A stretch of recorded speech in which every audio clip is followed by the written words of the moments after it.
எதிர்த்து பேசினாதான் எதிர்கட்சின்னு ப்ரூவ் பண்ண முடியும்னு நினைச்சுக்கிட்டு பேசின எதிர்கட்சியை சேர்ந்த எதிர்கட்சி தலைவர் உள்ளிட்ட மாண்புமிகு உறுப்பினர்களுக்கும் வணக்கமும் நன்றியும்.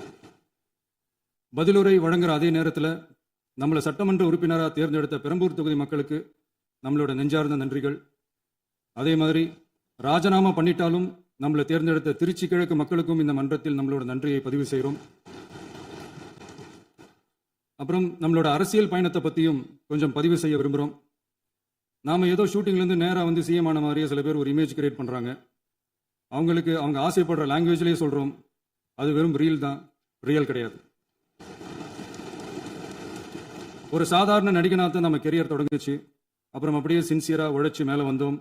நம்ம கெரியரில் நாம் மேலே வந்ததுக்கு இந்த விஜய் ஒருத்தன் மட்டுமே காரணம் இல்லை, அவனோட உழைப்பு மட்டுமே காரணம் இல்லை. இந்த விஜயோட உழைப்புக்கும் உயர்வுக்கும் பின்னாடி இருக்கிற ஒட்டுமொத்த தமிழ்நாட்டு மக்களோட அன்பும் அரவணைப்பும் தான் காரணம். ஒவ்வொரு வீட்டில் இருக்க ஒவ்வொருத்தரும் நம்மளை அவங்க வீட்டில் ஒருத்தனா ஏற்றுக்கிட்டது தான் நமக்கு கடவுளும் மக்களும் தந்த மிகப்பெரிய வரம். அதுக்காகவே கடவுளுக்கு சமமான நம்மளோட சொந்தங்களான தமிழக மக்கள் அனைவருக்கும் மீண்டும் மீண்டும் நன்றி. இப்படி நம்மளை தாயன்போடு அள்ளி அரவணைச்ச தமிழ்நாட்டு மக்களுக்கு நாம் எப்படியெல்லாம் துணையாக இருந்தோம், எப்படியெல்லாம் மக்களோட மக்களாக இருந்தோம்னு சொல்கிறேன். 1990ஸ்லேயே ரசிகர் மன்றமாக இருந்தப்பவே மக்களுக்கு துணையாக நிற்க ஆரம்பித்தோம். அதுக்கப்புறம் நற்படி மன்றமாகவும் அதுக்கப்புறம் விஜய் மக்கள் இயக்கமாகவும் மாறி மக்களோட மக்களாக நின்றுகிட்டு இருந்தோம். 2008 ஈழத் தமிழருக்கு ஆதரவாக உண்ணாவிரதம் போராட்டம் செஞ்சோம். போர் முடிவுக்கு வரணும், நம்ம தொப்புள் கூடிய உறவுகளான ஈழத் தமிழர்களுக்கு பாதுகாப்பான நிம்மதியான ஒரு வாழ்வு கிடைக்கணும்னு அன்னைக்கே கோரிக்கை வச்சோம். 2009 ஆரம்பித்த விஜய் மக்கள் இயக்கம் வழியாக நம்மளோட மக்கள் நல பணிகளை எக்ஸ்டெண்ட் அண்ட் எக்ஸ்பேண்ட் பண்ணிக்கிட்டே வந்தோம். கல்விக்கு துணையாக இருந்தோம், சோஷியல் சர்வீஸ் செஞ்சோம், வெள்ள நிவாரணத்தில் துணையாக இருந்தோம், கொரோனா காலத்தில் மக்களுக்கு தோள் கொடுத்தோம், விலையில்லா விருந்தகம், குருதியகம், முட்டைப்பால் ரொட்டி திட்டம், விழியகம், பயிலகம், நூலகம், இப்படி பல வழியில் மக்களுக்கு துணையாக இருந்தோம். அப்புறம் நம்மளோட திரைப்படங்களில் நம்மளால முடிஞ்ச வரைக்கும் ஊழல் எதிர்ப்பை சொன்னோம், சமூக நீதியை சொன்னோம், கல்வியை பற்றி சொன்னோம், அரசியலை பற்றி சொன்னோம். அரசியலை பற்றி பேசுனதுனால நம்ம படங்கள் சந்திச்ச இது வரைக்கும் சந்திக்கிற பிரச்சனையை பற்றி எல்லாருக்குமே தெரிஞ்சது தான். இது மட்டும் இல்லாமல் 2011 நாகப்பட்டினத்தில் மீனவர் பிரச்சனைகளுக்கு ஆதரவாக ஒரு பெரிய பொதுக்கூட்டம் நடத்தினோம். மீனவர்கள் மீதான தாக்குதலை கண்டித்து பேசி அதில் நம்மளோட எதிர்ப்பை பதிவு செஞ்சோம். 2017 ஜல்லிக்கட்டு போராட்டத்தில் தமிழர் பண்பாட்டு உரிமைக்கான நம்மளோட ஆதரவை தெரிவித்தோம். 2018 ஸ்டெர்லைட் போராட்டம், துப்பாக்கி சூட்டில் பாதிக்கப்பட்ட நம்ம சொந்தங்களை நேரில் சந்தித்து ஆறுதல் சொன்னோம். 2021 உள்ளாட்சி தேர்தலில் விஜய் மக்கள் இயக்க வேட்பாளர்கள் போட்டியிட்டு ஜெயிச்சாங்க. கல்வி விருது விழா நடத்தி சிறந்த மதிப்பெண் பெற்ற மாணவ மாணவிகளுக்கு ஊக்கத்தொகையும் பரிசும் கொடுத்தோம். 2024 தமிழக வெற்றி கழகத்தை ஆரம்பித்த உடனேயே CAA-வை எதிர்த்து அறிக்கை விட்டோம். அரசியல் கட்சி ஆரம்பித்து விழுப்புரம் மாவட்டத்தில் விக்கிரவாண்டியில் நம்மளோட முதல் மாநில மாநாட்டிய வெற்றி கொள்கை திருவிழாவை நடத்தினோம். தந்தை பெரியார், பெருந்தலைவர் காமராஜர், அண்ணல் அம்பேத்கர், வீரமங்கை வேலுநாச்சியார், மக்கள் சேவகர் அஞ்சலை அம்மாள்னு நம்மளோட 5 கொள்கை தலைவர்கள் அறிவித்தோம். இந்தியாவிலே 2 பெண் ஆளுமைகளை கொள்கை தலைவர்கள் அறிவித்த ஒரே கட்சி நம்ம டிவிக்கு மட்டும்தான் என்ற பெருமையோடு அறிவித்தோம். பெரியார் சொன்ன மாதிரியே அவர் சொன்னதில் நமக்கு ஏற்புடையதை மட்டும் எடுத்துக்கிட்டோம். அவரோட கடவுள் மறுப்பு கொள்கையில் நமக்கு உடன்பாடு இல்லைன்னு ஓப்பனாக அறிவித்தோம். நமக்கு கடவுள் நம்பிக்கை உண்டுன்னு அறிவித்தோம். யாரோட நம்பிக்கைக்கும் நாம் எதிரானவங்க இல்லைன்னு தெளிவாக அறிவித்தோம். பெண் கல்வி, பெண்கள் முன்னேற்றம், சமூக சீர்திருத்தம், சமூக நீதி, இப்படி பெரியாரோட கருத்துக்களை நிறையவே ஏற்றுக்கிட்டோம்னு அறிவித்தோம். அண்ணல் அம்பேத்கரோட சம வாய்ப்பு, சமநீதி, சமத்துவத்தை ஃபாலோ பண்ணுவோம்னு அறிவித்தோம். பெருந்தலைவர் காமராஜரோட மதச்சார்பின்மையை ஏற்றுக்கிட்டதோட அவரோட நேர்மையான நிர்வாகத்தையே ஒரு கொள்கையாக ஏற்றுக்கிட்டோம்னு அறிவித்தோம். வீரமங்கை வேலு நாச்சியாரோட மண் மீட்பையும் சமூக நல்லிணக்கத்தையும் பின்பற்றுவோம்னு அறிவித்தோம். மக்கள் சேவகர் அஞ்சலை அம்மாளோட விடுதலை வேட்கையையும் மக்களோட வாழ்வாதாரத்துக்காக உறுதியாக நிற்கிறதையும் பின்பற்றுவோம்னு சொன்னோம். எல்லாருக்கும் எல்லாமும் கிடைக்கணும், எம் மதமும் நம் மதம்னு சொல்லி மதச்சார்பற்ற சமூக நீதி தான் நம்ம கொள்கைன்னு அறிவித்தோம். நம்ம கொள்கை எதிரி யாரு, அரசியல் எதிரி யாருன்னு ஓப்பனாக அறிவித்தோம். எல்லாத்துக்கும் மேலே பிறப்புக்கும் எல்லா உயிருக்கும்ன்றத நம்மளோட அடிப்படை அரசியல் கோட்பாட்டாக அறிவிச்சுட்டு தான் அரசியலுக்கே வந்தோம். நம்ம மதுரை மாநாட்டில் நம்மளோட தேர்தல் அரசியல் மற்றும் ஆட்சி அதிகார அரசியல் வழிகாட்டியா அறிஞர் அண்ணாவையும் புரட்சி தலைவர் எம்ஜிஆரையும் ஏற்றுக்கிட்டதா அறிவித்தோம். அப்புறம் இன்னனையும் நாம் இங்கே பதிவு செஞ்சே ஆகணும். எல்லாரும் கட்சி ஆரம்பிச்சுட்டு தான் ஒவ்வொரு வீட்டுக்குள்ளேயும் போவாங்க. ஆனால் நாம் ஒவ்வொரு வீட்டுக்குள்ளேயும் போனதுக்கு அப்புறம் தான் கட்சியவே ஆரம்பிச்சிருக்கிறோம். ஒவ்வொரு வீட்டில் ஒவ்வொருத்தரும் நம்மள அவங்க பிள்ளையா, மகனா, அண்ணனா, தம்பியா ஏத்துக்கிட்டதும் இயல்பா நடந்துச்சு. தமிழ்நாட்டு மக்களோட மனசுக்குள்ள போறதுக்கு நாம பட்ட பாடு நமக்கு மட்டும்தான் தெரியும். இதெல்லாம் புரிஞ்சாலும் புரியாத மாதிரி இருக்கிறவங்க தான் நம்மள நடிகன் என்று சொல்லியும், நம்ம கட்சியை நடிகன் கட்சின்னு சொல்லியும் சில நக்கல், நையாண்டி இதெல்லாம் பேசுவாங்க. அதை பத்தி நமக்கு கவலை இல்லைன்னு நீங்க. இப்படி நம்ம அரசியல் பயணம் ரொம்ப டிரான்ஸ்பரண்டா தான் ஆரம்பிச்சிருக்கு. இந்த 2026 தேர்தலில் கூட்டணியே இல்லாமல் தனியா நின்னோம். மக்கள் நம்மள தெளிவா புரிஞ்சுக்கிட்டதாலையும் நம்ம டிவிகே தோழர்களோட உழைப்பாலையும் நாம 35% வாக்குகளை வாங்கினோம். 1,72,00,000 வாக்குகளோட தமிழ்நாட்டிலேயே தனி பெரும் கட்சியா வந்தோம். தமிழக மக்களாலையும் நம்மளோட ஆதரவு இயக்கங்களாலையும் இதோ இன்னைக்கு இங்க நம்ம டிவிகே ஆளும் கட்சியா உட்கார்ந்துருக்கிறோம். இந்த ஆளும் கட்சியா ஆனதும் அவ்வளவு சாதாரணமாலாம் நடந்துடல. 2.25 வருஷத்துல ஆட்சிக்கு வந்துட்டீங்கன்னு ரொம்ப கிண்டலா கேலியா சிலர் பேசுறாங்க. எங்களோட இந்த 2.25 வருஷ டிராவல்ல எவ்வளவு வலியும் வேதனையும் இருக்குது. நம்மளோட மக்கள் சந்திப்புக்கே அவ்வளவு இடையூறு, அவ்வளவு தடைகள், ஊர் உலகத்துல யாருக்கும் இல்லாத ஒன்னா நமக்கு மட்டுமே தனியா ஸ்பெஷலா எக்ஸ்க்ளூசிவா நிறைய நிபந்தனைகள், நெருக்கடிகள், கட்டுப்பாடுகள், நம்மளை சந்திக்க வர்ற மக்களுக்கு சரியான பாதுகாப்பு இல்லாம, நம்ம கூட்ட நிகழ்ச்சிக்கு போதுமான பாதுகாப்பு இல்லாமன்னு இன்னும் வெளியே சொல்ல முடியாத நிறைய சூழ்ச்சிகள் எல்லாத்தையும் தாண்டி தான் நாம இந்த இடத்துக்கு வந்திருக்கிறோம். But still miles to go. நம்ம டிராவல்ல எல்லாத்துக்கும் உச்சமா நம்மளோட சொந்தங்கள், நம்மளோட உறவுகள், 41 பேர் கரூர் சம்பவத்தில் இழந்த வேதனை எல்லாம் எப்படி சொல்றதுனே தெரியல. நம்ம மனசை விட்டு என்னைக்கும் அந்த வலியும் வேதனையும் நீங்கவே நீங்காது. அதுலயும் நம்ம மேலேயே பழி போட்ட கொடுமையெல்லாம் இருக்கும் பாருங்க, அதெல்லாம் வேற லெவலுங்க. என்னத்துக்கு அப்படியெல்லாம் செஞ்சாங்கன்னு தெரியல. அரசியல்னா இப்படியெல்லாம் கொடூரமா இருக்கணுமா என்ன? சரி விடுங்க. இந்த விஜய் இவனோட மக்களுக்காக எதையும் தாங்க தயாராகிட்டான். இவ்வளவு பெயின்ஃபுல்லான நம்ம பொலிட்டிக்கல் டிராவல்ல நம்மளோட மிகப்பெரிய ஆறுதலும் பலமும் என்ன தெரியுமா? என் நெஞ்சில் குடியிருக்கும் என்னோட தமிழ்நாட்டு மக்களும், என் உயிருக்கு உயிரான என்னோட தோழர்களும் தான். அவங்களோட பலத்தால தான் அன்னைக்கு 1967ல முன்னாள் முதல்வர் மாண்புமிகு அறிஞர் அண்ணா அவர்கள் தலைமையில் அமைஞ்ச சாமானியர்களோட ஆட்சி மாதிரி, 1977ல முன்னாள் முதல்வர் மாண்புமிகு புரட்சி தலைவர் எம்ஜிஆர் அவர்கள் தலைமையில் அமைஞ்ச மிக சாமானியர்களோட ஆட்சி மாதிரி, இதோ இன்னைக்கு அதே வரிசையில 2026 சட்டமன்ற தேர்தலில் இந்த விஜயோட தோழர்கள் இடம்பெற்ற ஒரு மிக மிக சாமானியர்களின் ஆட்சி அமைஞ்சிருக்கு. வாகை சூடும் வரலாறு திரும்பி இருக்கிறது. இப்படி ஒரு தீர்ப்பை மக்கள் அளிச்சதுனாலதான் தமிழக வரலாற்றில் ஒரு மகத்தான கூட்டணி ஆட்சியை நாம் அமைச்சிருக்கிறோம். இளைஞர்களால என்ன செய்ய முடியும், பெண்களால என்ன செய்ய முடியும்னு கேட்டவங்களுக்கான பதில் தான் இன்னைக்கு அமைஞ்சிருக்கிற நம்ம ஆட்சி. ஒரே ஒரு குடும்பம் மட்டும் முக்கியம்னு சொல்றது நம்மளோட ஆட்சி அதிகார அரசியல் இல்ல. தமிழ்நாட்டில் இருக்கிற ஒவ்வொரு குடும்பமும் முக்கியம்னு சொல்றது தான் நம்ம அரசியல். நம்மளோட ஆட்சி அதிகாரம் அதான் நம்மளோட மனசாட்சி உள்ள மக்களாட்சி. இந்த 2026 தேர்தலில் யாராலும் உடைக்கவே முடியாதுன்னு சொன்ன மதத்தை உடைச்சோம், சாதியை உடைச்சோம், முக்கியமா காசு கொடுத்து ஓட்டு வாங்குற ஒரு நச்சு கலாச்சாரத்தையே சுக்கு நூறா தூள் தூளா உடைச்சிருந்தோம். நாம கிளீன் கவர்னன்ஸ் அண்ட் குட் கவர்னன்ஸ்ல உறுதியா இருக்கிறோம். இப்ப மட்டும் இல்ல, எப்பவுமே இப்படிதான் இருப்போம். இதுல 100% இது உண்மைன்றதுனாலதான் பாரம்பரியமான தினத்தந்தி பத்திரிகை ஊழலின் ஊற்றுக்கண் அடைக்கப்படுகிறதுன்னு 16/6/2026 அன்னைக்கு ஒரு தலையங்கமே எழுதியிருக்கு.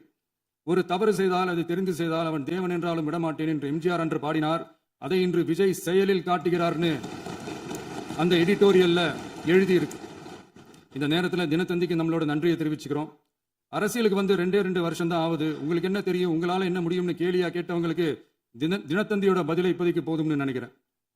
என்னென்னமோ செய்வான்னு சொல்றானே இந்த விஜய், பல வருஷமா இருக்கிற ஒரு பதவி வெறி பிடிச்ச அரசியலை உடைச்சி எப்படி செய்வான்னு நம்ம மக்களை யோசிச்சிருவாங்க.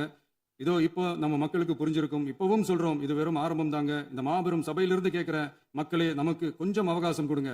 இதுக்கு முன்னாடி, அதாவது 2017 கடைசியில இருந்து 2026 ஏப்ரல் வரைக்கும் இருந்த புண்ணியவான்கள் ஆட்சியில ஒவ்வொரு டிபார்ட்மெண்ட்லையும் போட்ட ஏராளமான ஓட்டைகளை அடைச்சிக்கிட்டே படிப்படியா மக்களுக்கு நல்லதையும் செஞ்சுக்கிட்டே வருவோம். அதனாலதான் நமக்கு எதிராக யார் யாரோ சேரவே மாட்டாங்கன்னு நினைச்சவங்க எல்லாம் ஒன்னா சேர்றாங்க.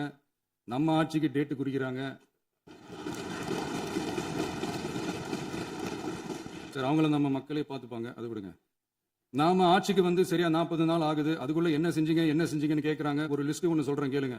பெண்கள் பாதுகாப்புக்காக சிங்கப்பெண் சிறப்பு படை, 200 யூனிட் வரை கட்டணமில்லா மின்சாரம், போதைப் பொருள் ஒழிப்புக்காக தனிப்படை, குறுவை நெல் சாகுபடியை ஊக்குவிப்பதற்காக 134.83 கோடி சிறப்பு தொகுப்பு திட்டம், வழிபாட்டு தலம், ஸ்கூல், பஸ் ஸ்டாண்டுன்னு அதுக்கு பக்கத்தில் இருக்கிற 717 மதுபான கடைகள் மூடப்பட்டன. அங்க வேலையில் இருந்தவர்களுக்கு வேறு கடைகளில் வேலை. கவனிக்கப்படாமல் விடப்பட்ட அம்மா உணவகங்கள் புதுப்பிக்கப்பட்டன. பத்திரப்பதிவு துறையில் பகல் கொள்ளைக்கு ஃபுல் ஸ்டாப் வைக்கப்பட்டுள்ளது. வருகையில்லா ஆவண பதிவு முறை கொண்டுவர உத்தேசிக்கப்பட்டு செயல்பாட்டில் உள்ளது. அரசு மற்றும் தனியார் மருத்துவமனையில் ஸ்கேன் மையங்களில் கருவுறுவதற்கு முன் மற்றும் பின் ஏற்படும் தவறுகளை கண்காணிக்கவும், மருத்துவ நிறுவனம் முறைப்படுத்தும் சட்ட விதிகள் பின்பற்றப்படுகிறதா என கண்காணிக்கவும் மருத்துவ மற்றும் ஊரக பணிகள் இயக்கத்தின் பயன்பாட்டிற்காக 40 புதிய வாகனங்கள் வழங்கப்பட்டுள்ளது. கூட்டுறவு வங்கியின் ஏழை எளிய மக்கள் வாங்கிய கடனுக்கு முதல் முத்தாய்ப்பாக ரூபாய் 2045 கோடி தள்ளுபடி வழங்கி ஆணையிடப்பட்டுள்ளது. ஒன்றிய அரசிடம் கேட்டுக்கொண்டதற்கிணங்க கடந்த 2 வருடமாக நிறுத்தி வைக்கப்பட்ட இருந்த ஜல் ஜீவன் மிஷன் திட்டம் புதுப்பிக்கப்பட்டு ஜல் ஜீவன் மிஷன் திட்டம் 2.0 நடைமுறைக்கு கொண்டு வரப்பட்டுள்ளது. 18,500 கோடி அளவில் உறுதியளிக்கப்பட்ட காஞ்சிபுரம் மாவட்டத்தில் மைய விரிவாக்க திட்டம், கோயம்புத்தூரில் மின்னணு பொருட்கள் மற்றும் மின்னணு அமைப்புகள் உற்பத்தி திட்டம் மற்றும் திருவள்ளூர் மாவட்டத்தில் காட்டுப்பள்ளி LNT கப்பல் கட்டும் தளம் விரிவாக்க திட்டத்திற்கு ஒப்பந்தங்கள் போடப்பட்டுள்ளன. அனைத்து நிர்வாக நடவடிக்கைகளும் மின்னணு முறையில் மாற்றம் கொண்டு வர நடவடிக்கை எடுக்கப்பட்டு வருகிறது. சட்டவிரோத கல்குவாரி மற்றும் அனுமதியின்றி கனிமங்களை எடுத்துச் செல்வது தடுக்கப்பட்டுள்ளது. பல்வேறு குவாரிகள் சீல் வைக்கப்பட்டுள்ளன. கனிமங்களை கண்காணிப்பது, எல்லைகளை நிர்ணயிப்பது மற்றும் ஆளில்லா விமானம் மூலம் அளவீடு செய்வது போன்றவற்றை செயல்படுத்துவதற்கான பணிகள் மேற்கொள்ளப்பட்டு வருகின்றன. அனைத்து துறைகளிலும் அலுவலர் தலையீடு இல்லாமல் லஞ்ச லாவண்யமற்ற தமிழகத்தை உருவாக்க அனைத்து நடவடிக்கைகளும் முடுக்கிவிடப்பட்டுள்ளது. இதெல்லாம் சாம்பிள் தான், இன்னும் இருக்கு. இந்த வெறும் 40 நாளுக்குள்ளேயே இவ்வளவு செஞ்சிருக்கோம்னா இனி வர்ற நாட்கள்ல கொஞ்சம் கொஞ்சமா படிப்படியா ஸ்டெடியா உழைச்சி லஞ்ச லாவண்யம் இல்லாத, ஊழல் இல்லாத, பெண்களுக்கு பாதுகாப்பான, சுதந்திரமான, டிரான்ஸ்பரண்டான தமிழ்நாட்டை நம்ம சொந்தங்களான தமிழக மக்களுக்கு தர்றது தான் நம்மளோட 1 and only டார்கெட். கண்டிப்பா அதை நிறைவேற்றியே காட்டுவோம். 8 கோடி மக்கள் நம்மளோட இருக்கிறப்போ ஏங்க அதை செய்ய முடியாது? மாண்புமிகு பேரவைத் தலைவர் அவர்களே, தமிழ்நாட்டின் கருவூலம் எப்படி திசை மாறி உருமாறி தேய்ந்து ஓய்ந்து கிடைக்கிறதுன்னு சொன்னாங்க. திசை மாறி உருமாறி தேய்ந்து ஓய்ந்துன்னு வசனம் மாதிரி ரைமிங்கா இல்லாம வளமான இலக்கியமா இதே சபையில பேசினவங்களோட திறமையான ஆட்சியில நடந்த நிதி மேலாண்மையை பத்தி வெள்ளை அறிக்கையா வெளியிட்டோம். வெள்ளை அறிக்கை வந்ததிலிருந்தே கண்ணை கட்டுதுங்க. அந்த காலத்துலதான் பிள்ளையோ பிள்ளை தொல்லையோ தொல்லைன்னு சொன்னாங்க. அதே மாதிரி தாங்க அவங்க ஆட்சியாலையும் அவங்களாலையும் இன்னைக்கு தமிழ்நாட்டுக்கே தொல்லையோ தொல்லை. இப்படி ஒரு நிலைமையை உண்டாக்கி வச்சுட்டு இவங்க சொல்றாங்க நமக்கு ஆட்சி செய்ய தெரியாதுன்னு. நம்ம அமைச்சர்களுக்கும் நம்ம சட்டமன்ற உறுப்பினர்களுக்கும் ஒன்னும் தெரியாதுன்னு. ஆமாங்க, எங்களுக்கு தெரியாதுதான். எங்க சட்டமன்ற உறுப்பினர்களுக்கும் அமைச்சர்களுக்கும் மக்கள் பணி செய்ய தெரிஞ்ச அளவுக்கு மக்கள் பணத்தை சுருட்ட தெரியாதுதான்.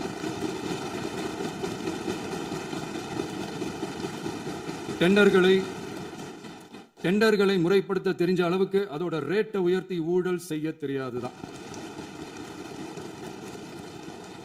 பதவி உயர்வு வழங்கவும் பணி இடமாற்றம் கலந்தாய்வு நடத்தவும் தெரியுமே தவிர பதவி உயர்வுக்கும் பணியிட மாற்றத்திற்கும் பணம் பறிக்க தெரியாதுதான். புதிய பணியிடங்கள் உருவாக்க தெரியுமே தவிர அந்த பணியிடங்களை பணத்துக்கு விற்க தெரியாதுதான். கோயில்கள்ல நடக்கிற நிர்வாக சீர்கேட்டை தடுக்க கோயில்கள்ல நடக்கிற நிர்வாக சீர்கேட்டை தடுக்க தெரியுமே தவிர கோயில் பணத்தை கொள்ளையடிக்க தெரியாதுதான். தங்கத்தை உருக்கி தாரை வார்க்க தெரியாதுதான். கனிம வளத்தை பாதுகாக்க தெரிஞ்ச அளவுக்கு கனிமத்தை வித்து கொள்ளையடிக்க தெரியாதுதான். அரசு வருமானத்தை அரசு கஜானாவுக்கு மாத்த தெரிஞ்ச அளவுக்கு அந்த பணத்தை தனிப்பட்ட கஜானாவுக்கு மடை மாத்த தெரியாதுதான். போதை கலாச்சாரத்தை தடுக்க தெரிஞ்சவங்களுக்கு போதை கலாச்சாரத்தை வளர்க்க தெரியாதுதான். நம்ம குடும்பத்தில் இருக்கிற பாட்டி, அம்மா, அக்கா, தங்கச்சி, குழந்தைங்களை, பெண்களை மதிக்க தெரிஞ்சவங்களுக்கு ஓசி பஸ், 1000 ரூபாய் கேஸ், இப்படிலாம் பேச தெரியாதுதான். எங்க உறுப்பினர்களுக்கும் அமைச்சர்களுக்கும் மக்கள் சேவை தெரிந்த அளவிற்கு சுயநல தேவையை செஞ்சிக்க தெரியாதுதான். அதனாலதான் சொல்றோம், எங்களை பார்த்து எதுவும் தெரியாதுன்னு சொல்றவங்களுக்கு சொல்றோம், இதெல்லாம் எங்களுக்கு தெரியாதுதான். உங்களை மாதிரி முறைகேடுகளை செய்யறத நாங்க தெரிஞ்சுக்கவும் போறதில்ல, தெரிஞ்சுக்கவும் ஆசைப்படல. அத கடைசி வரைக்கும் எங்களுக்கு தெரியாமலே இருந்துட்டு போகட்டும். அதனால நாங்களும் எங்க மக்களும் வெரி வெரி ஹாப்பி தான்.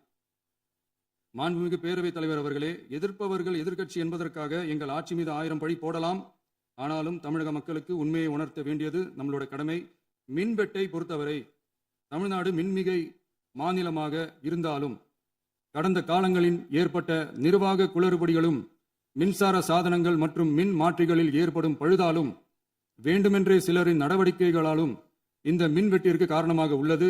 மின் விநியோக மீட்பு நடவடிக்கைகளை ஒருங்கிணைப்பதற்காக எதிர்பாராமல் இரவு நேரங்களில் ஏற்படும் மின் தடங்களை விரைந்து சரி செய்வதில் 10 உயர்மட்ட கண்காணிப்பு குழுக்கள் மற்றும் 125 சிறப்பு மின் தடை நீக்க ரோந்து வாகனங்கள் வழங்கப்பட்டு 24 மணி நேரமும் கண்காணிக்கப்படுகிறது. கூடுதலாக தற்போது 77 புதிய மின் தடை நீக்க மையங்களும் உருவாக்கப்பட்டுள்ளன. விரைவில் இந்த மின்வெட்டு நிலைமை அறவே நீக்கப்படும். மாண்புமிகு பேரவைத் தலைவர் அவர்களே, நம்ம விவசாயிகள் எல்லாரும் நம்மளை நல்லா புரிஞ்சுக்கிட்டு தமிழக வெற்றி கழகத்தை ஏத்துக்கிட்டாலும் எதிர்க்கட்சிகளோட தூண்டுதலால சில இடங்கள்ல சில போராட்டங்கள் நடக்குது. எதிர்க்கட்சிகள் என்னதான் சித்து வேலை செஞ்சாலும் விவசாய பெருமக்கள் எல்லாரும் நம்ம ஆட்சி அவங்களுக்கான ஆட்சி தான் நல்லா புரிஞ்சுதான் வச்சிருக்கிறாங்க. இந்த வருஷம் எல்னினோ விளைவா எப்பவும் இருக்கிறத விட இந்த டைம் மழை குறையுங்கிறதையும் நம்ம விவசாயிகள் உணர்ந்துதான் இருப்பாங்க. இருந்தாலும் நம்ம அரசு நம்ம விவசாயிகளோட வாழ்வாதாரத்துக்காக பக்கபலமாகவும் உறுதியாகவும் துணை நிற்கும்ங்கிறத தெரிவிச்சுக்கிறோம். நம்ம தமிழகத்தில் ஏற்கனவே நடந்த அதி அற்புதமான சூப்பரான நிர்வாக திறன் கொண்ட 50 வருஷ அரசியல் அனுபவம் கொண்ட 2.0, 3.0, 4.0 பல 0 மாடல் ஆட்சி நடத்த கனவு கண்டவங்களோட அட்டகாசமான ஆட்சிக்காரங்க பல்வேறு விதமான நிதி நெருக்கடியை நம்ம மக்களுக்கும் நமக்கும் பரிசா கொடுத்துட்டு போய் இருந்தாலும் கூட்டுறவு வங்கிகளின் மூலம் 75,000 வரை பயிர்கடன் பெற்று குறு சிறு இதர பெரு விவசாயிகளுக்கு 100% முழுமையான பயிர்கடன் தள்ளுபடியும் 75,000க்கு மேல் கடன் பெற்றவர்களுக்கு குறைந்தபட்சமாக 35,000 பண பயன் கிடைக்கும் அளவிற்கு மொத்தம் 14,43,504 விவசாயிகளுக்கு ரூபாய் 5,932.23 கோடி பயிர்கடன் தள்ளுபடி வழங்கப்பட்டுள்ளது. மாண்புமிகு பேரவைத் தலைவர் அவர்களே, நாம ஒன்றியத்தில் கூட்டுறவு கூட்டாட்சி, மாநிலத்தில் சுயாட்சி என்ற கொள்கையை கொண்டவங்க தான் ஏற்கனவே அறிவிச்சிருக்கிறோம். தற்போதைய ஒன்றிய அரசு சார்ந்த கட்சியுடன் அரசியலில் கொள்கை அளவில் நேர் எதிராக நிற்கிறவங்க தான் நாம. அதே சமயத்தில் எதுக்கெடுத்தாலும் கண்ணை மூடிக்கிட்டு ஒன்றிய அரசோட மோதல் போக்கை விரும்புறவங்க நாம இல்ல. நமக்கு எப்பவுமே தமிழகத்தின் வளர்ச்சி மட்டும்தான் முக்கியம். அதுக்காக நம்மளோட அரசியல் ரீதியான கொள்கைகளையோ மாநில உரிமைகளையோ கொஞ்சம் கூட விட்டு கொடுக்கவே மாட்டோம். அதுல ரொம்ப தெளிவாகவும் உறுதியாகவும் இருக்கிறோம்.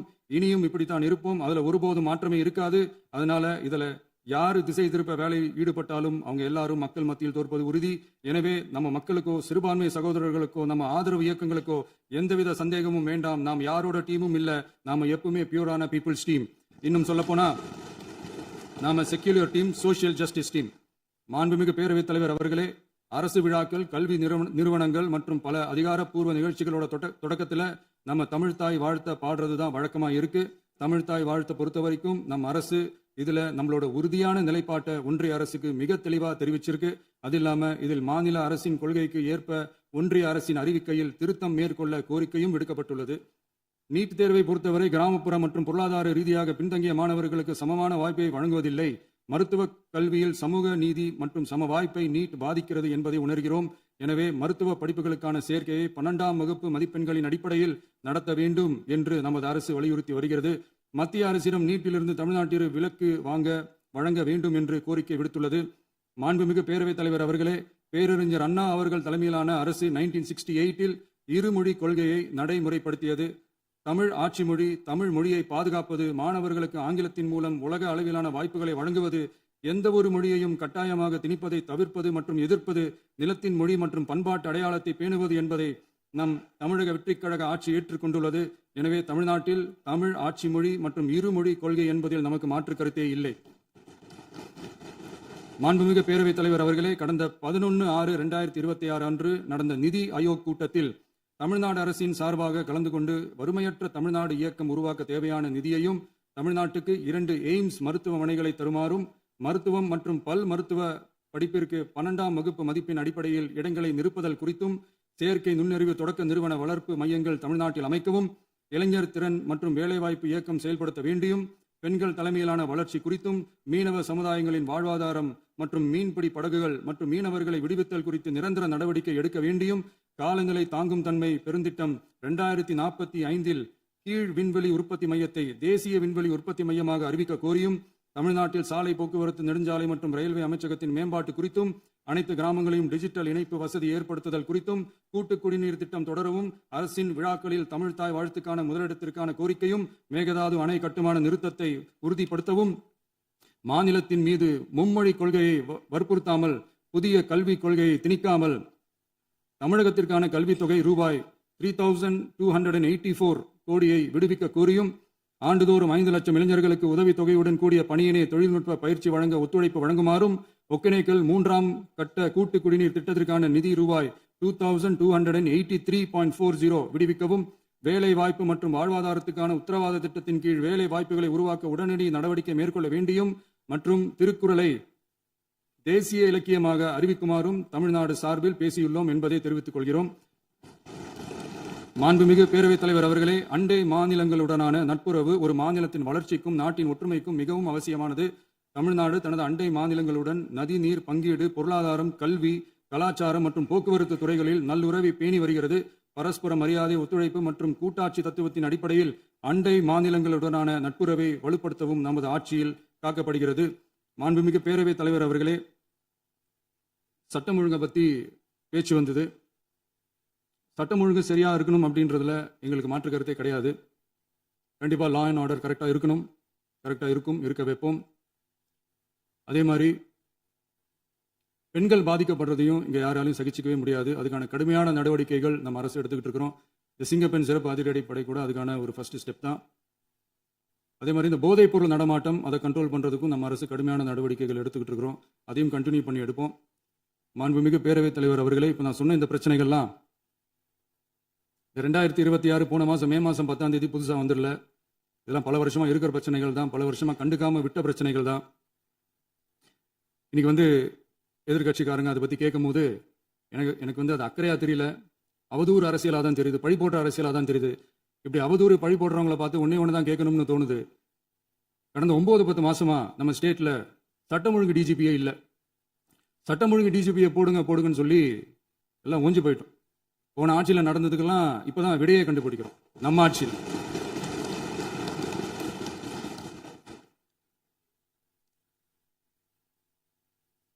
இந்த போதைப் பொருள் நடமாட்டம்லாம் தாறுமாறா அப்படியே பரவி கொட்டி கிடக்குது. இதெல்லாம் வந்து இனிஷியல் ஸ்டேஜ்லயே யார் கண்ட்ரோல் பண்ணியிருக்கணும்? போலீஸ் டிபார்ட்மெண்ட் அப்போ யார் கையில் இருந்தது? இத்தனை கேள்வி நம்மளை பார்த்து கேட்கறாங்களே, ஒரே ஒரு கேள்வி தான் நான் கேட்கணும்னு தோணுது. போலீஸ் டிபார்ட்மெண்ட்டை கையில் வச்சுக்கிட்டே பிகினிங்லேயே இனிஷியல் ஸ்டேஜ்லேயே இந்த போதைப் பொருள் நடமாட்டத்தை ஏன் கண்ட்ரோல் பண்ணல? மனசாட்சி உள்ளவங்க இந்த பிரச்சனையெல்லாம் ஏன் நடக்குதுன்றது அவங்களுக்கே நல்லா தெரியும். இன்னைக்கு வந்து சட்டம் ஒழுங்கை பற்றி கேள்வி கேட்கக்கூடாது அப்படின்னா தாராளமாக கேட்கலாம். இது ஜனநாயக அரசு, மனராட்சியெல்லாம் கிடையாது, மனசாட்சி உள்ள மக்களாட்சி. அதனால கேள்வி கேட்கலாம், எல்லாருக்கும் எல்லா உரிமையும் உண்டு. விமர்சனம் செய்யலாம், எல்லாருக்கும் எல்லா உரிமையும் உண்டு. ஆனால் நம்ம ஆட்சியில் என்ன நடவடிக்கைகள் எடுத்திருக்கோன்றது தெரிஞ்சுக்கிட்டு அதுக்கேற்ற மாதிரி ஒரு நடுநிலையாக பேசுனீங்கன்னா கொஞ்சம் நல்லா இருக்கும். சட்டம் ஒழுங்கை பற்றி யாருக்கு என்ன யோசனை இருந்தாலும், மக்கள் நலனுக்காக யாருக்கு என்ன யோசனை இருந்தாலும் அதை தாராளமாக சொல்லலாம். நம்ம அரசு அது காது கொடுத்து கேட்கும். ஆனால் நம்ம அரசனுடைய நிர்வாகத்திறன் அதை பற்றி பேசுறவங்களுக்கு இந்த ஊரடிச்சு உலையில போட்டு ஊழல் மேல ஊழலா செஞ்சுக்கிட்டு அதுலேருந்து தப்பிக்கிறதுக்கு பேர் தான் நிர்வாகத்திறன் அப்படின்னு சொன்னா, அப்படிப்பட்ட ஒரு ஊழல் செய்யற நிர்வாகத்திறனை நம்ம அரசு ஒரு நாளும் செய்யாது. பொட்டி பெட்டியா பணத்தை வச்சுக்கிட்டு, பெட்டியை வச்சு எல்லாம் செஞ்சுக்கிட்டு, போதைப் பொருள் பாதுகாவல் கழக மாடல் அரசாங்கம் செஞ்ச ஒவ்வொரு ஊழலா வெளியில வந்துகிட்டு இருக்கு. டாஸ்மாக்ல அது என்ன பேரு, பார்ட்டி ஃபண்ட் கட்சி நிதி அப்படின்ற பேர்ல அடிச்ச கொள்ளையெல்லாம் ஒண்ணா இப்போ கவர்மெண்டோட கஜானாவுக்குள்ள கொண்டு சேர்த்துக்கிட்டே இருக்கிறோம். மாண்புமிகு முதல்வர்கள் பதிலுரைக்கு பிறகு நேரம் தரேன். அப்ப அவங்க பேசட்டும். அவங்கள பேச அனுமதி. உட்காருங்க.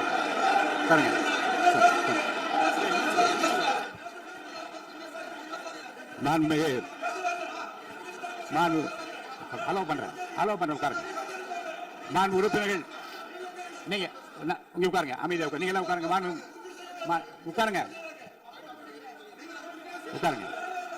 மாண்புமிகு நீங்க எல்லாரும் உட்காருங்க. அமைதியா உட்காருங்க. இருங்க, உட்காருங்க. அப்புறம் நீங்க என்ன உட்காருங்க. நான் கொடுங்க, உட்காருங்க.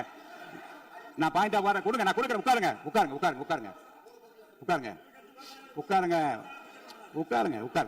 உட்காருங்க. மாண்புமிகு முதல்வர் அவர்கள் போர்வையாக நிதானமாக சொல்லிக்கொண்டே இருக்கிறார். நீங்க குறிப்பெடுத்து வைத்துக் கொள்ளுங்கள். பேசி முடித்தவுடன் நான் உங்களுக்கு அவகாசம் தருகிறேன். நீங்க ஒண்ணா சொல்லுங்க, என்ன என்று நீங்க சொல்லுங்க. சொல்லுகிற வாய்ப்பை நான் உங்களுக்கு தருகிறேன். இப்போது மாண்புமிகு முதலமைச்சர் உங்கள் உரையை தொடரலாம்.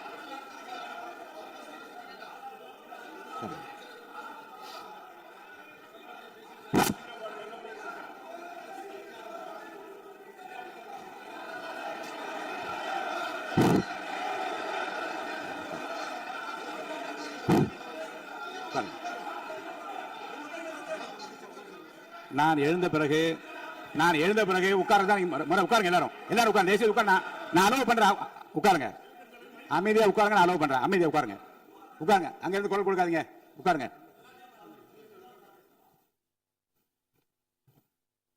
இனிமையான இந்த விவாதத்தில் இதுவரை குறுக்கீடுகள் இல்லாமல் அமைதியா இருங்க. மாண்புமிகு முதல்வர் அவர்கள் பேசி முடித்தவுடன் பாயிண்ட் ஆஃப் ஆர்டர் கேட்டிருக்கேன், நான் அனுமதிக்கிறேன். எதிர்க்கட்சி தலைவருக்கு மட்டும் நான் அனுமதி தருகிறேன். அவர் எழுந்து பேசலாம். முதலமைச்சர் நீங்க கண்டினியூ பண்ணி முடிக்கலாம். நீ எல்லாரும் எழுந்துச்சீங்கன்னா சரி வராது. உட்காருங்க. நான் சொல்லியிருக்கேன். உட்காருங்க.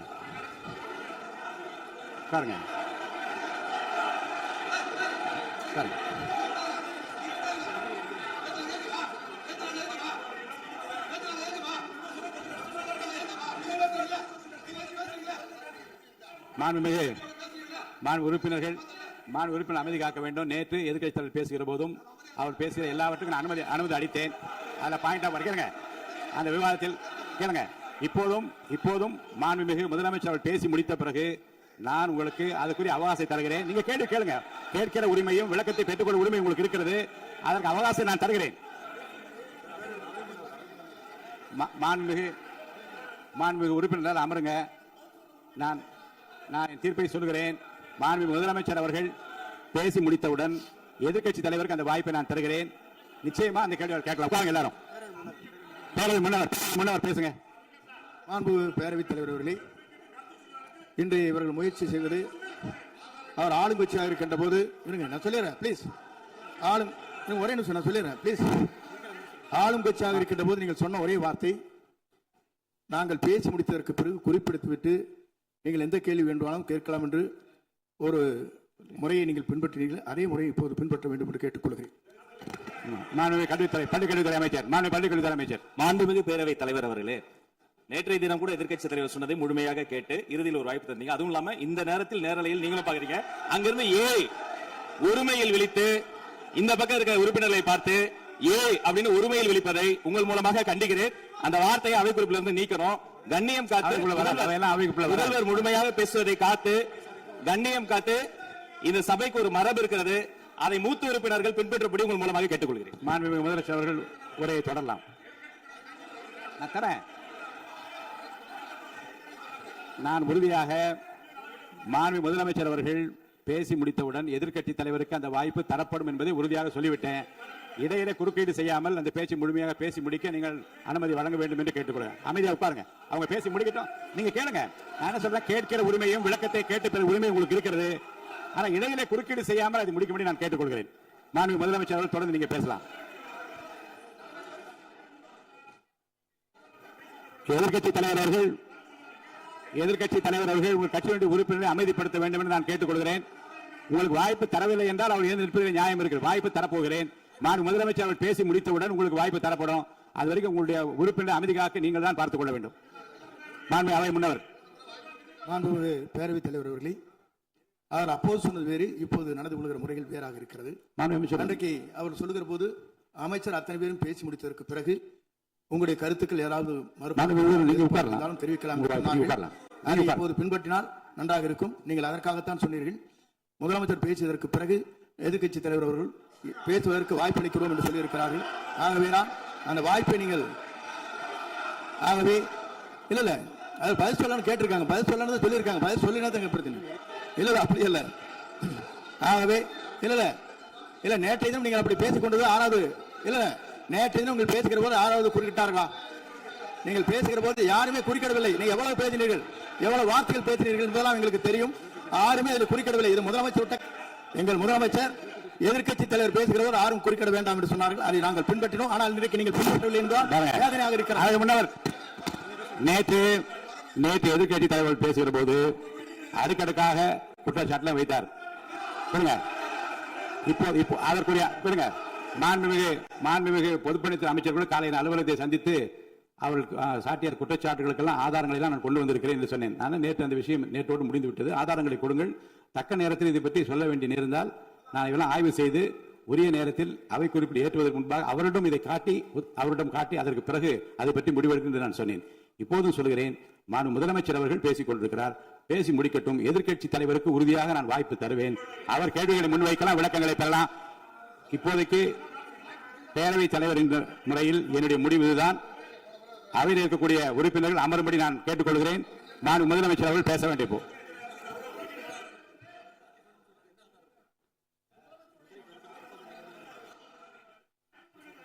மாண்புமிகு இருங்க. அதை முன்னவர் முடிக்கட்டும். பேரவைத் தலைவர் அவர்களே, நேற்றைய தினம் நீங்கள் முழுமையாக பேசினீர்கள். உங்கள் பேச்சுக்கள் எப்படி இருந்தது என்பதும் நாடறியும். இருந்தாலும் கூட நாங்கள் அமைதியாக இருந்தோம். இல்ல நீங்க இருங்க, ஒவ்வொரு வார்த்தைக்கு இருங்க. நீங்க மின்வெட்டையில நீங்க சொன்னீங்க, உங்களுடைய முன்னாள் அமைச்சர் ஆற்காடு வீராசாமி இருக்கிற போது மின்வெட்டால் தான் நாங்கள் ஆட்சியே மாறியது என்றால் சொன்ன கதையெல்லாம் இருக்கு. அதெல்லாம் சொன்ன பண்ணாங்க. நாங்களே அமைதியா இருந்தா அதுக்காக தயவு செய்து எதிர்க்கட்சி தலைவருக்கு வாய்ப்பளிக்கிறார்கள். அந்த வாய்ப்பை நீங்கள் அவர் முதலமைச்சர் பேசுவதற்கு பிறகு பேசினால் அழகாக இருக்கும். அதை முன்னர் பள்ளிக்கல்வித்துறை அமைச்சர் மாண்புமிகு பேரவைத் தலைவர் அவர்களே, அவர் ஒரே ஒரு வார்த்தையை தான் சொன்னார். பார்ட்டி ஃபண்ட் என்ற வார்த்தை கேட்டு எதிர்க்கட்சி நண்பர்கள் கோபப்படுகிறார்கள். ஆனால் அதன் மீது உங்களுக்கு பாயிண்ட் ஆஃப் ஆர்டர் தருவதாகவும் நீங்கள் சட்டப்பேரவைத் தலைவர் சொல்கிறீர்கள்.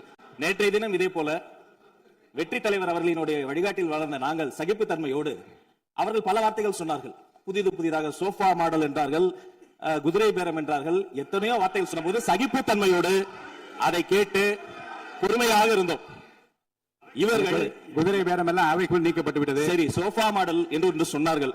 ஆதாரம் கேட்டு இப்படி எழுந்து நாங்கள் கொந்தளிக்காமல் ஒரு சட்டமன்றத்தில் ஒரு உறுப்பினர் எப்படி நடந்து கொள்ள வேண்டும் என்பதற்கு எடுத்துக்காட்டாக தமிழக வெற்றி கழகத்தின் உறுப்பினர்கள் நடந்து கொண்டார்கள். இப்போது மதிப்பிற்குரிய எதிர்க்கட்சி தலைவர் அவர்களை உங்களூடாக நான் கேட்பது என்னவென்றால், அவர்களினுடைய கட்சி உறுப்பினர்களை அவர் அமைதிப்படுத்தி முதல்வர் அவர்கள் உரையை முழுமையாக கேட்டு சகிப்புத்தன்மைக்கு சட்டமன்றத்தில் இந்த பக்கம் மட்டுமல்ல அந்த பக்கமும் எடுத்துக்காட்டாக இருப்பதற்கு அவர் வழிவகை செய்ய வேண்டும் என்று உங்கள் மூலமாக கேட்டுக்கொள்கிறேன். நான் பொதுப்பணித்துறை அமைச்சர்.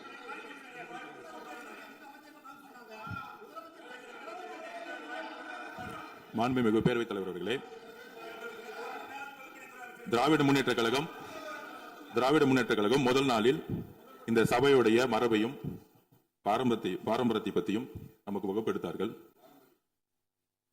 அந்த மரபுப்படி எங்களுடைய தலைவருடைய வழியில் இந்த சட்டசபையுடைய நிகழ்வுகளில் நாங்கள் கலந்து கொண்டிருக்கிறோம். நேற்று எதிர்க்கட்சி தலைவர் பேசும்பொழுது எவ்வளவோ வார்த்தைகள் உண்மைக்கு புறம்பாக சட்டத்திற்கு எதிராக ஒரே நிமிஷம் பேசுறேன். சட்டத்திற்காக பேசும்பொழுது நாங்கள் அமைதியாக இருந்தோம். நாங்கள் அமைதியாக ஒரு 2-3 முறை தான் அவரு பேசும்போது மினிஸ்டர்கள் நின்னாங்க. ஆனா இன்னைக்கு மாண்புமிகு முதலமைச்சருடைய முதல் உரை, கடந்த 4 நாட்களாக திராவிட முன்னேற்ற கழகம் முதலமைச்சர் ஏன் பேசலன்னு சொல்லிட்டே இருந்தாங்க. இன்னைக்கு பேச ஆரம்பிச்ச உடனே அவர் சொன்ன வார்த்தை பார்ட்டி ஃபண்ட் சொன்னார். எந்த பார்ட்டின்னு சொல்ல. ஆனா அந்த வார்த்தைகள் சொல்லி முடிஞ்ச உடனே எதற்காக முதலமைச்சருடைய பேச்சை இவங்க குறுக்கிறாங்கன்னு தெரியல. நீங்கள் சொன்னதுபடி முதலமைச்சர் பேச வேண்டும். பேசிய பின்பு கருத்துக்களுக்கு பதிலளிக்க அவர்கள் பதிலளிக்கும், நாங்களும் பதிலளிக்க தயார் இருக்கிறோம். பதிவு பண்றோம். மாண்புமிகு முதலமைச்சர் அவர்கள்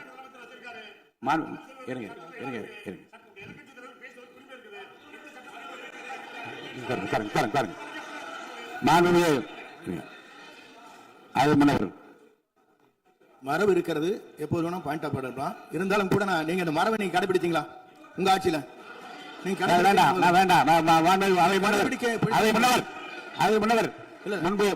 முன்பு எப்படி நடந்தார் என்பதை பற்றியோ முன்பு நடந்த நிகழ்வுகள் பற்றியோ நீங்கள் சொல்லி மீண்டும் இந்த அவையினுடைய மாண்பை குலைக்க வேண்டாம் என்று நான் கேட்டுக்கொள்ள வேண்டாம்.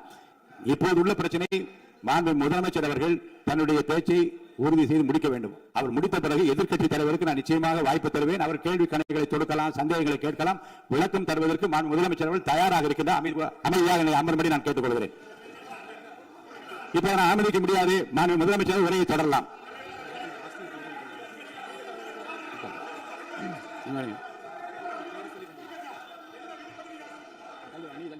மாண்புமிகு உறுப்பினர் ஆசின், உங்க இடத்துல போய் உட்காருங்க. மாண்புமிகு உறுப்பினர் ஆசின், நீங்க ஒரு மூத்த உறுப்பினர், சபை விதிகளை நன்கு தெரிந்த ஒரு உறுப்பினர் நீங்க போய் இடத்துல உட்காருங்க. முதல்ல மாண்புமிகு முதலமைச்சர் அவர்கள் உரையை தொடரலாம். இப்போது எந்த விதமான பாயிண்ட் ஆஃப் ஆர்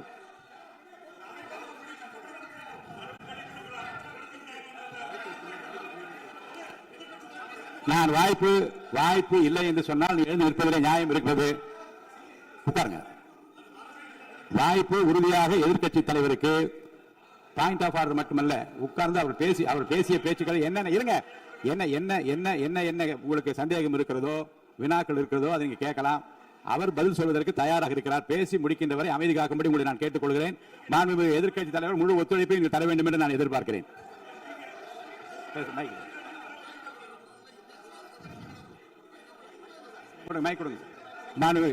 மாண்புமிகு எதிர்க்கட்சி தலைவர் பேரவைத் தலைவர் நீங்க உட்காருங்க. நேற்று நான் பேசும்போது சில அமைச்சர்கள் குறுக்கிட்டு பேசினாங்க, அதற்கு நீங்க அனுமதி கொடுத்தீங்க. அதே மாதிரி இன்னைக்கு முதலமைச்சர் பேசும்போது சில வார்த்தைகள், தவறான வார்த்தைகள் பேசுறாரு. அவர் பார்ட்டி ஃபண்ட் அப்படின்னு சொல்லியிருக்கிறாரு. அவர் அமைச்சர் அந்த பார்ட்டி ஃபண்ட் எந்த பார்ட்டின்னு கூட சொல்ல தைரியம் இருந்தா சொல்லுங்க, நாங்க அதெல்லாம் பேஸ் பண்ண தயாரா இருக்கோம். எதையும் ஆதாரத்தோடு எதையும் பேசுங்க. நீங்க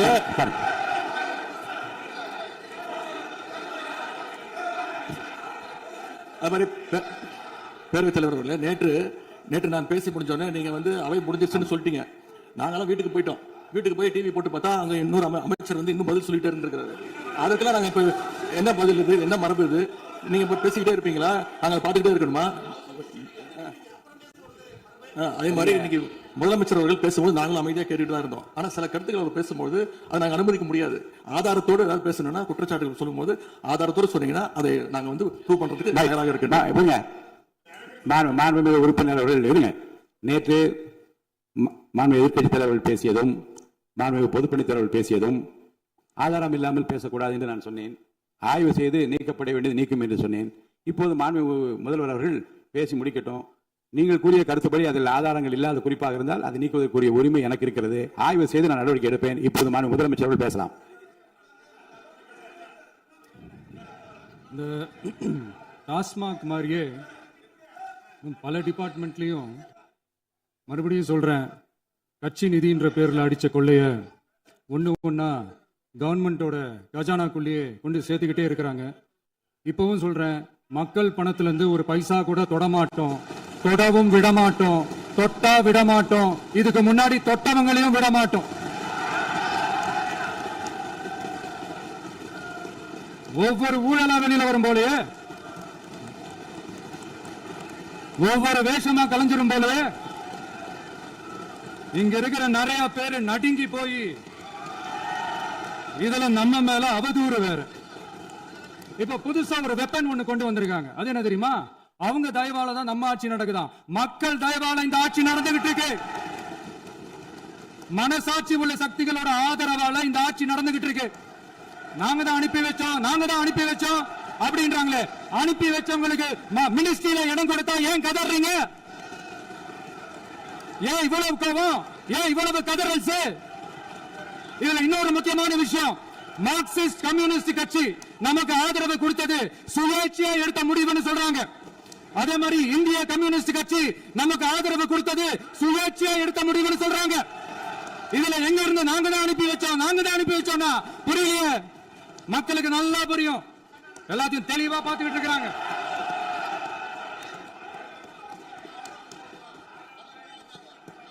முதலமைச்சர் கண்டினியூ பண்ணலாம்.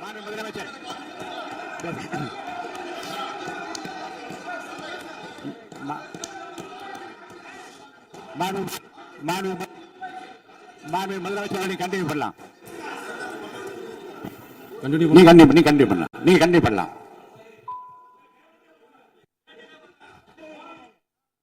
இந்த சமூக நீதி அரசுன்னு சொல்றவங்களை பார்த்து கேட்கிறேன், நம்ம பட்டியலின சகோதரர்களுக்கு எத்தனை அமைச்சர் பதவி கொடுத்தீங்கன்னு கொஞ்சம் சொல்ல முடியுமா? ஆனா நம்மளுடைய அரசுல 8 அமைச்சர் பதவிகள் யாருக்கு? நம்ம பட்டியலின சகோதரர்களுக்கு. எல்லாம் நம்ம அண்ணன், நம்ம தம்பி, நம்ம தங்கச்சிங்க. அண்ணல் அம்பேத்கர் அவர்களுடைய கிட்டத்தட்ட 100 ஆண்டு கால கனவு இப்ப நிறைவேறி இருக்கு.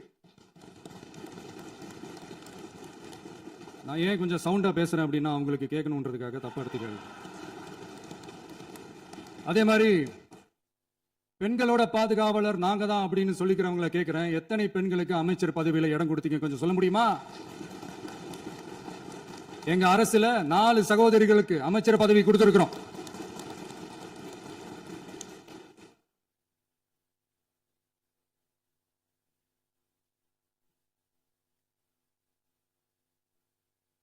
அதனால மக்களால் நிராகரிக்கப்பட்டு மக்களால் அகற்றப்பட்டவங்களுக்கு ஒன்னே ஒண்ணு சொல்லிக்கிறோம், தப்பே செய்ய மாட்டோம், ஊழலே செய்ய மாட்டோம், நேர்மையா தான் இருப்போம், நியாயமா தான் இருப்போம் அப்படின்னு சொல்றவங்களால மட்டும்தான் கூட்டணி ஆட்சி அமைக்க முன்வரும். ஆட்சியிலையும் பங்கு, அதிகாரத்திலையும் பங்கு கொடுக்க முன்வரும். ஊழல்லையே ஊறி போனவங்களால இந்த கூட்டணி ஆட்சியோ ஆட்சியிலையும் பங்கு அதிகாரத்திலையும் பங்கு கொடுக்க முன்வராது. மெஜாரிட்டி இருந்தாலும் தரமாட்டாங்க, மெஜாரிட்டி இல்லைனாலும் தரமாட்டாங்க. கேட்டா ரெடிமேடா ஒரு பதில் ஒண்ணு வச்சிருப்பாங்க, கூட்டணி ஆட்சியை மக்கள் விரும்ப மாட்டாங்கன்னு. அதே மக்கள் தான் இப்ப அவங்கள பார்த்து சிரிக்கிறாங்க. நான் பதவி ஏத்த அன்னைக்கு கொஞ்சம் டைம் அவகாசம் கேட்டேன். எதுக்கு கேட்டேன்? நிதி நிலைமைலாம் கொஞ்சம் மோசமா இருக்குது, அதெல்லாம் கொஞ்சம் சரி செஞ்சுக்கிட்டு படிப்படியா கொஞ்சம் கொஞ்சமா நான் கொடுத்த வாக்குறுதிகள்லாம் செயல்படுத்துவேன், அதுக்காக கொஞ்சம் டைம் அவகாசம் கேட்டேன். நான் ஏதோ வேற எதுக்காகவோ வேற யாருக்காகவோ ஏதோ அவகாசம் கேட்ட மாதிரி.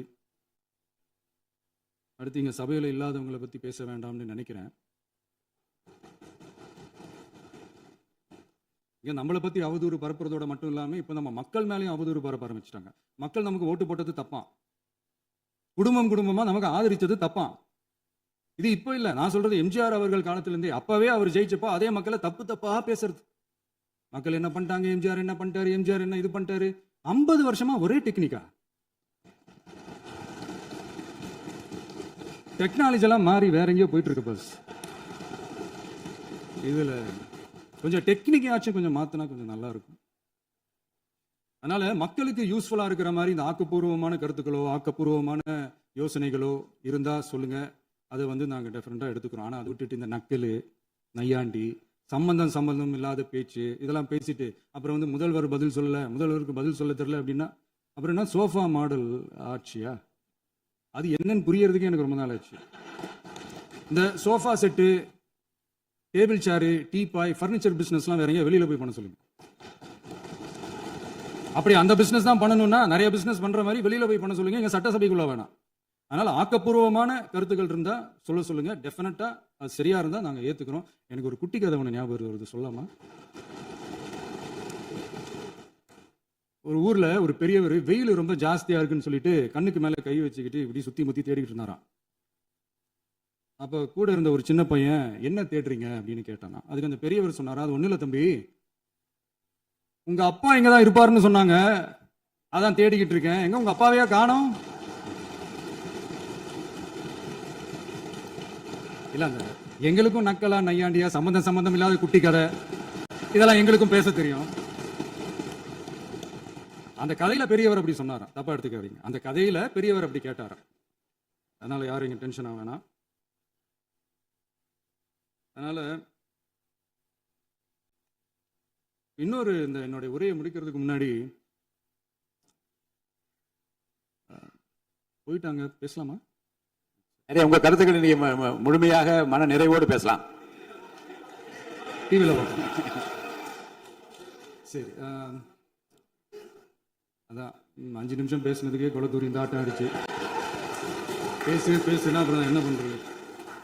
கடைசியா நான் இந்த உரையை முடிக்கிறதுக்கு முன்னாடி ஒரு முக்கியமான ஒரு விஷயம் பத்தி சொல்லணும். ஆளுநர் உரை அன்னைக்கு இந்த தமிழ் தாய் வாழ்த்துக்கு அப்புறம் தேசிய கீதம் பாடினது தப்பு, தேசிய கீதம் 2 முறை பாடினது தப்பு, அப்படி ஒரு நிகழ்வு இதுக்கு முன்னாடி இந்த சட்டசபையில நடந்ததே கிடையாது, அந்த மரபே மாத்திட்டீங்க, இப்படி ஒரு பெரிய ஒரு போர் மாதிரி எதிர்கட்சியை சார்ந்தவங்கலாம் சொன்னாங்க இல்லையா? அந்த மாநில உரிமை போராளிகளை, அந்த மரபு காக்கிற உரிமை போராளிகளை ஒரே ஒரு கேள்விதான் கேட்கணும்.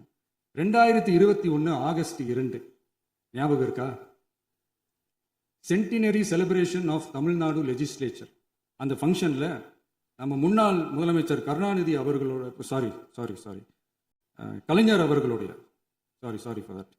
கலைஞர் அவர்களுடைய புகைப்படத்தை மாண்புமிகு குடியரசுத் தலைவர் திறந்து வைக்கிற ஒரு ஃபங்க்ஷன்.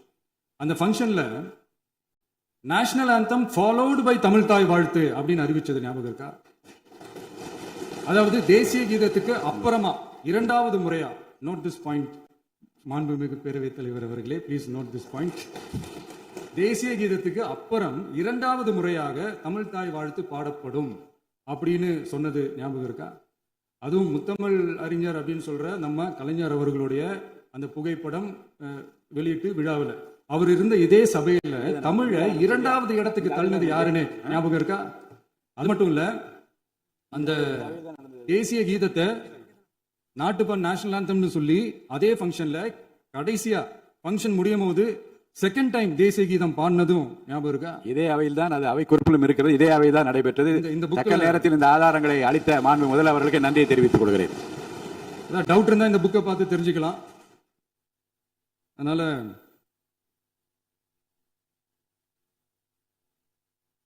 இதெல்லாம் கேட்டா என்ன சொல்லுவாங்கன்னா, அது ஜனாதிபதி கலந்துகிட்ட ஃபங்க்ஷன், அதெல்லாம் அப்படிதான், அதெல்லாம் கண்டுக்க கூடாது அப்படின்னு சொல்லுவாங்க. இதே மாதிரி தான் பேசுறது ஒன்று, செய்யறது ஒன்று, செய்யறது ஒன்று, பேசுறது ஒன்று. இதெல்லாம் மக்கள் பார்த்துக்கிட்டு இருக்காங்க. எலெக்ஷனுக்கு முன்னாடி தான் அப்படி செஞ்சுக்கிட்டு இருந்தாங்க, இப்போ எலெக்ஷனுக்கு அப்புறம் அதே தான் செய்கிறாங்க. இந்த விஜயையும் சாமானியர்களின் உண்மையான சமூக நீதி அரசையும் அவமானப்படுத்துறதுக்கு தான் அவங்களோட அந்த பொலிட்டிக்கல் சீனியாரிட்டி அது பயன்படுத்துது போல. சரி, செய்யட்டும் செய்யட்டும், நல்லா செய்யட்டும். இப்போ ஆனாலும் நம்மளுடைய மாநில உரிமை, மொழி உரிமை, உத்தமபுத்திரர் போல வேஷம் போடுற எதிர்கட்சிக்கு ஒன்றை மட்டும் ஆணித்தரமாக சொல்றோம். உங்களை மாதிரி தமிழ் தமிழ்னு சொல்லிக்கிட்டு, மொழி, பண்பாடு, கலாச்சாரம்னு சொல்லிக்கிட்டு ரெட்டை வேஷம் போடுறவங்க நாங்க கிடையாது. உலகெங்கும் வாழும் என் தமிழ் சொந்தங்களுக்கு நம்முடைய உத்தரவாதம் தமிழ் தான் எங்க உயிர் நாடி அப்படின்றத மறக்க மாட்டோம். இப்பவும் சொல்றோம், மாநில உரிமையில எப்பவும் உறுதியா இருப்போம். அதே சமயத்துல அரசியல் வேற, ஒன்றிய மாநில அரசுகளுக்கு இடையே இருக்கிற நிர்வாக அணுகுமுறை வேற. இதுல நாங்க ரொம்ப தெளிவா இருக்கிறோம்.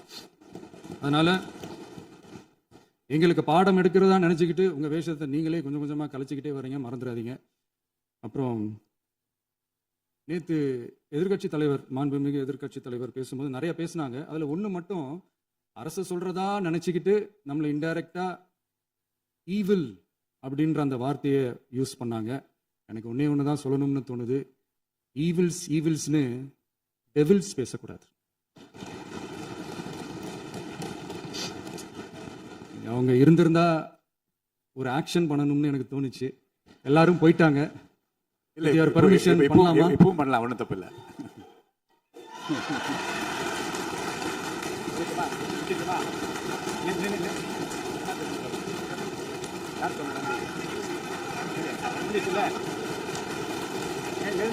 சொல்லுமா